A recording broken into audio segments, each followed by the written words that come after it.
کتاب کا مطالعہ کیا اور وہ کتاب صوفی برکت صاحب، آپ جانتے ہیں برکت صاحب سماج والے، اور بہت بڑے دانشور، بہت بڑے انسان، انہوں نے ایک لفظ کہا مجھے بڑی شدت سے اس کا، اور اللہ تعالیٰ نے مجھے پہلے وہاں پہ جانے کا ایک خاص بھی ہوا، ایک شاگرد سے ملاقات ہوئی اور بڑا مزہ آیا ان سے ملاقات کر کے، کہ جو شاگرد ہوتے ہیں ان کے اندر بھی ویسا ہی پرتاؤ ہوتا ہے اگر آپ ڈھونڈنا چاہیں تو مجھے بڑا ان سے مل کے بڑا اچھا لگا۔ میں نے ان سے سوال کیا اور کہنے لگے کہ میں بابا جی کی کتاب سے حوالہ دوں گا۔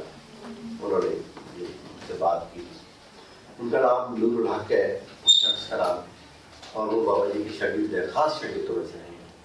18 سال انہوں نے ان کے پاس زندگی گزاری۔ تو میں نے کہا کہ عبادت کیا ہوتی ہے؟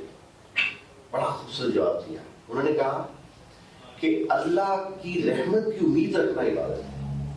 کیا بات، یقین کیجیے گا کہ روکتے کھڑے ہو گئے یہ بات جب میں نے سنی کہ اگر آپ کو اللہ کی رحمت کی امید نہیں ہے تو اس سے مراد عبادت تو ہو ہی نہیں سکتی۔ وہ جو لعین ہے، شیطان ہے، جو ابلیس ہے، جو عزازیل ہے، یہ تو اس کی طرف سے تو ہو سکتی ہے کوئی بات، لیکن عبادت نہیں ہو سکتی۔